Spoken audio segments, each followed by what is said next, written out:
Halo, jumpa lagi. Saya berharap kita semua berada dalam keadaan sehat ya. Saat ini kita akan belajar sedikit tentang representasi data. Khusus representasi data yang kita bicara ini terkait dengan tabel distribusi frekuensi. Saya berharap Anda semua bisa mengikuti video ini sampai selesai ya. Misalkan ada data hasil belajar siswa seperti yang tampak dalam slide ini. Jadi ada 40 siswa yang memiliki nilai tes seperti yang bisa Anda lihat dalam slide ini. Kita akan membuat tabel distribusi frekuensi dari data nilai siswa. Kita mulai ya.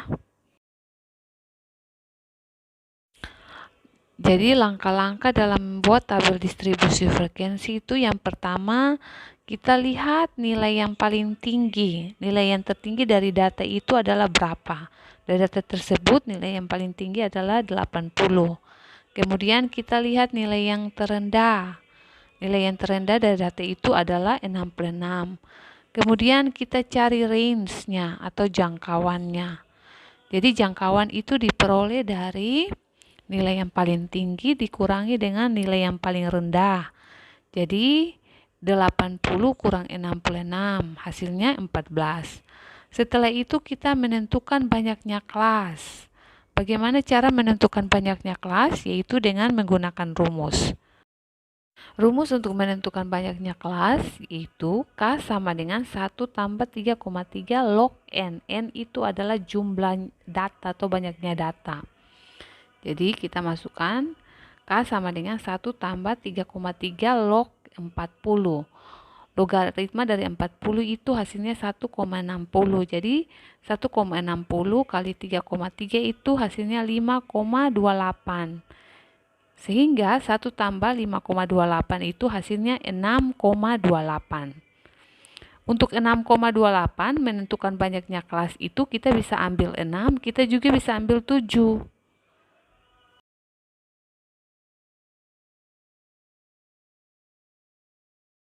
Dalam contoh ini kita ambil jumlah kelas yang kita gunakan itu adalah 6. Setelah itu kita menentukan panjang kelas. Panjang kelas itu diperoleh dari range atau jangkauan dibagi dengan banyaknya kelas. Tadi kita peroleh range-nya itu adalah 14. Banyaknya kelas itu kita tadi peroleh, kita ambil 6. Jadi 14 bagi 6 itu sama dengan 2,33. Jadi panjang kelas itu bisa kita ambil 2 atau kita bisa ambil 3. Jadi kita ambil panjang kelas itu 3. Tadi nilai terendah itu adalah 66. Jadi 66 sampai 68. Jadi kita melihat siswa yang memperoleh nilai dari 66 sampai 68 itu ada berapa orang. Berarti kita lihat itu ada 5 orang, sehingga yang mencapai nilai 66 sampai 68 itu frekuensinya 5, artinya ada 5 orang yang memperoleh nilai di antara 66 sampai 68. Begitu seterusnya. Untuk nilai 61 sampai 71 itu berapa orang? Ada 6, berarti frekuensinya 6 dan seterusnya ya. Jadi 72 sampai 74 itu frekuensinya 17. 75 sampai 77 itu frekuensinya 6, 78 sampai 80 itu frekuensinya 6, sedangkan untuk nilai 81 sampai 83 itu frekuensinya 0, artinya tidak ada siswa yang mencapai nilai 81 sampai 83. Dengan demikian diperoleh tabel distribusi frekuensi seperti yang tampak dalam slide.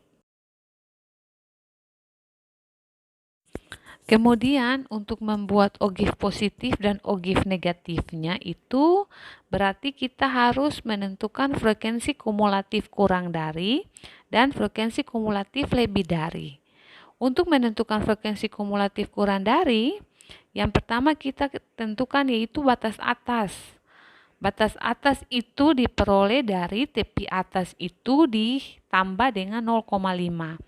Jadi batas atas kelas pertama itu 66 sampai 68.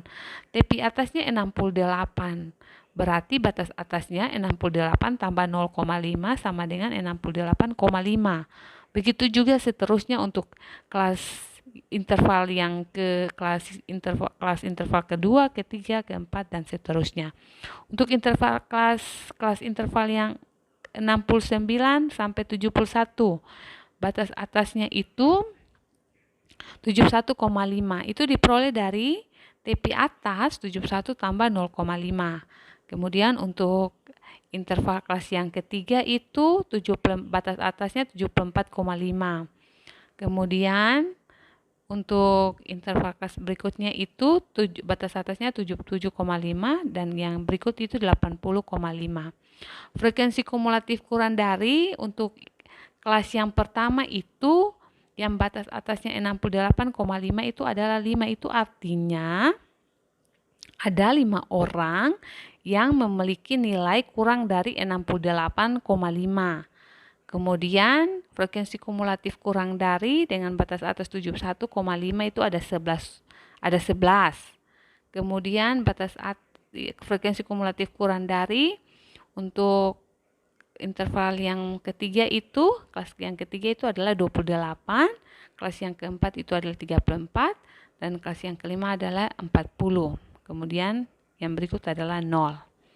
Kemudian untuk menentukan frekuensi kumulatif lebih dari, berarti kita harus menentukan batas bawah. Jadi batas bawah itu diperoleh dari TP bawah ditambah dengan 0,5. Jadi TP bawah kelas interval kelas pertama itu 66 tambah dengan 0,5. Dan seterusnya. Kemudian 69 tambah 0,5, 72 tambah 0,5 dan seterusnya ya. Kemudian untuk menentukan frekuensi kumulatif lebih dari itu artinya kita lihat nilai siswa yang berada lebih besar dari 66,5 itu berarti ada 40 siswa, berarti 40. Kemudian nilai siswa yang berada lebih dari 69,5 berarti 35 orang dan seterusnya. Yang berikut adalah histogram. Histogram itu adalah salah satu cara untuk menyajikan data statistik dalam bentuk gambar. Jadi, histogram sering disebut sebagai grafik frekuensi yang bertangga. Histogram itu terdiri dari serangkaian persegi panjang yang mempunyai alas sepanjang interval antara kedua tipe kelas intervalnya, kemudian mempunyai luas yang sebanding dengan frekuensi yang terdapat dalam kelas-kelas interval yang bersangkutan. Jadi cara menggambar histogram itu seperti yang tampak dalam slide, itu antara persegi panjang yang berdekatan itu berimpit pada satu sisi. Anda bisa lihat gambar histogramnya seperti yang tampak dalam slide yang berwarna merah. Jadi kita lihat dalam gambar itu setiap persegi panjang pada histogram itu mewakili kelas tertentu. Anda perhatikan balok yang berwarna merah. Jadi lebar persegi panjang itu menyatakan panjang kelas. Sedangkan tinggi persegi panjang itu menyatakan frekuensi kelas. Jadi digambarkan secara vertikal. Jadi jika setiap kelas itu mempunyai panjang yang sama, maka setiap persegi panjang itu berbanding lurus, maka luasnya itu berbanding lurus dengan frekuensinya.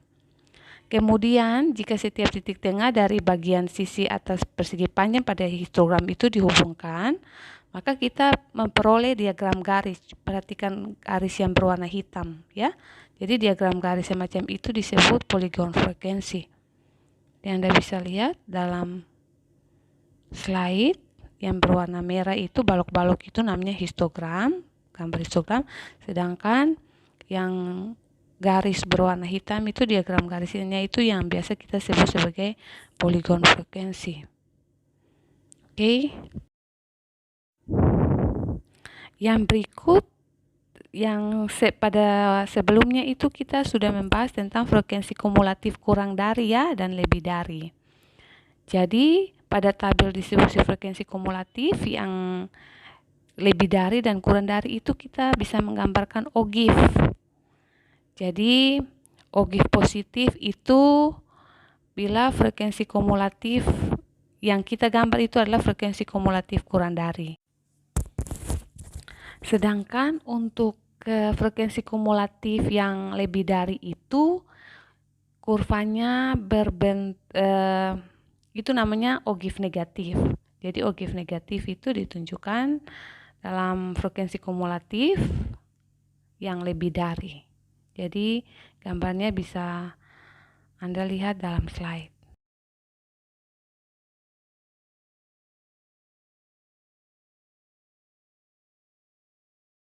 Selanjutnya, untuk menguji pemahaman Anda terhadap materi ini, saya akan memberikan beberapa soal latihan. Anda silakan menyelesaikan soal latihan tersebut. Oke, terima kasih. Sampai ketemu lagi pada pokok bahasan yang lain.